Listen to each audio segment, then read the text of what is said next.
Next topic we will discuss, that is the Biot-Savart law. This Biot-Savart law, basically this is the law which is used to get the magnetic field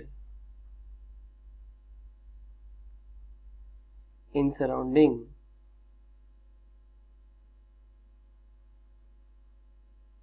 of a current element.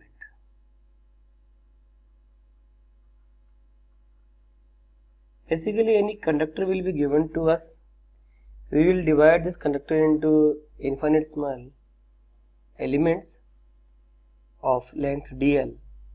This current element is a vector quantity, direction is given by the direction of flow of current. Like I say, this is the arbitrary shape current carrying conductor, and we want to calculate the magnetic field at any point P, and suppose the current is flowing in this direction. We take a very small element of length dl, and this is the IDL, and direction is also given by along the direction of flow of current. We draw the tangent, this will give the IDL. Direction is like this. Now at this point P, we have to calculate the magnetic field. We join the center of this element from the point P, and let I say this angle is theta, and current I is flowing here, and the position vector is given by R. Of course, if I ask you the direction of the magnetic field due to this small element, you will say it is cross. You can apply the right hand palm rule. Now, tell me, what is the expression for magnetic field due to point charge Q moving with constant velocity V? I hope we discussed in the last slide. What you will say? You will write B equal to mu naught upon 4 pi QV sin theta upon R square. Okay. Now for this small elemental, we will calculate the magnetic field of this small elemental dB. I will write mu naught upon, I think there is some problem, okay, mu naught upon 4 pi. Now what is the charge in this elemental part? If I say N is the number of electrons per unit volume, and if A is the area of cross section, then volume of this elemental part can be written as the area of cross section into length dl. And if basic charge is E, so net Q can be written as NA dl E. Then V sin theta is exactly here like this upon R square. Okay. Now only if you just recall this N E A V. I hope you know from the drift velocity expression this can be written as the current.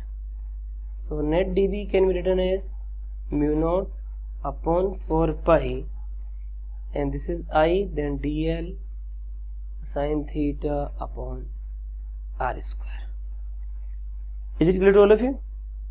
Now we have to write vectorially also. So if I have to write vectorially,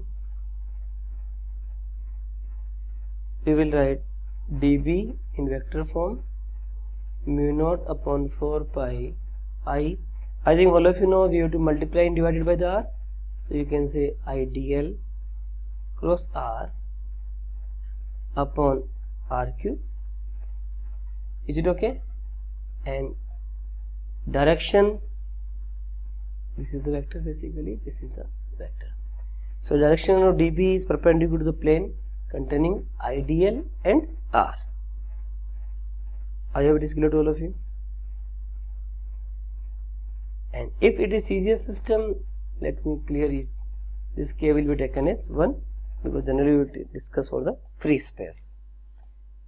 And if it is not CGS system, we are writing mu naught upon 4 pi. And what is the value of the mu naught? You will say mu naught is written as, let me change the color, okay, 4 pi into 10 raised to the power minus 7 in SI system. Is it clear to all of you? So all of you just go through the slide. Let me show it like this. Okay, one more thing I want to tell you here.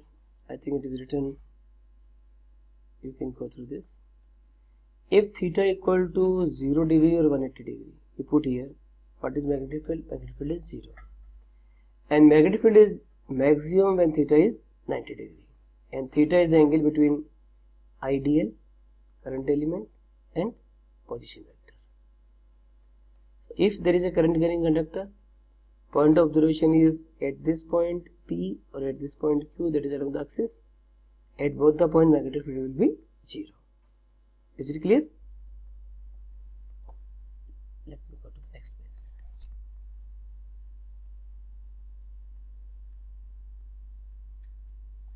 Now I will discuss the SI unit of mu naught. So what we will say, again you will add the same formula. dB, magnetic field is small elemental part, is given by mu naught upon 4 pi ideal sin theta upon r square. Okay. Now what is mu naught? Mu naught can be written as, this is dB into 4 pi r square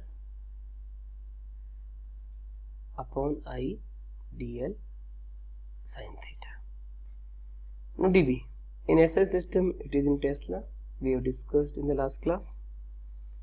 4 pi, we need not to worry. R square in SI system, meter square. I, that is ampere. dl again meter, theta again number. So finally we will say it will be Tesla meter per ampere. Okay. And one more thing I want to discuss here.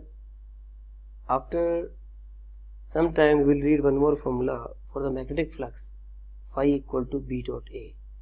Like electric flux, all of you resemble. Electric flux is E dot A. I'm sorry, I should not write it because it is a scalar quantity. So please delete it. Let me erase it. Just a minute. Okay. Phi equal to E dot A. So exactly same.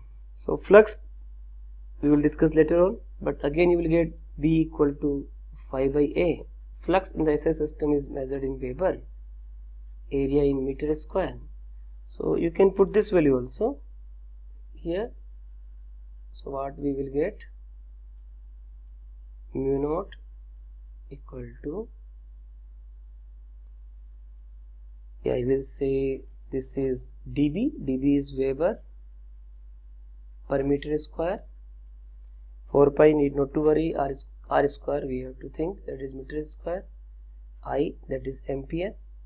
dl again meter, and sin theta we are not supposed to worry. So what we will get, Weber per meter per ampere. So this is the unit which you will use, and this is another unit that you will use when the flux type question is given to us. Okay, so let me show it on the slide.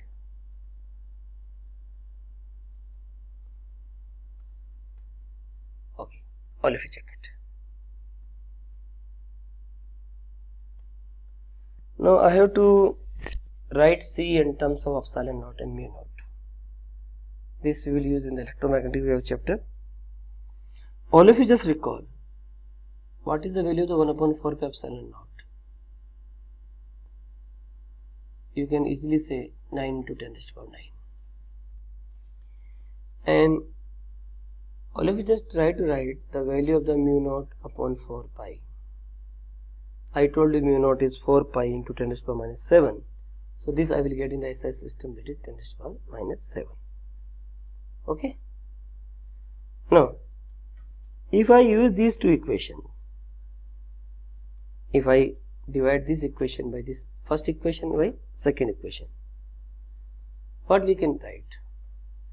1 upon 4 pi epsilon naught This is mu naught upon 4 pi.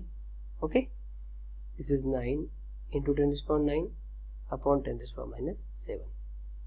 4 pi can be cancelled. What we get? 1 upon epsilon naught mu naught 9 into 10 to the power 16. All of you just think it. If you know the speed of light, because we have to explain in terms of the speed of light, c is written as 3 into 10 to the power 8. It means this right hand side quantity can be written as c square. So what I will write? 1 upon epsilon naught mu naught equal to c square. So what is c? 1 upon root mu naught epsilon naught, where mu naught is permeability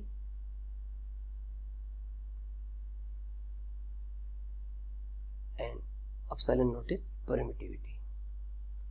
Permittivity I have discussed a lot.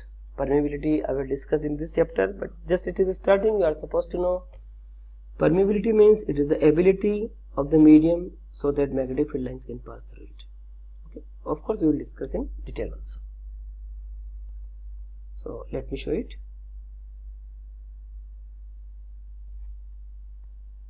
This is the. Now I will discuss the similarities and dissimilarities between Coulomb's law for electrostatics and Biot-Savart law for magnetism. All of you just read the slides. Similarity is that both follow the inverse square law. dB is proportional to 1 upon r square here also.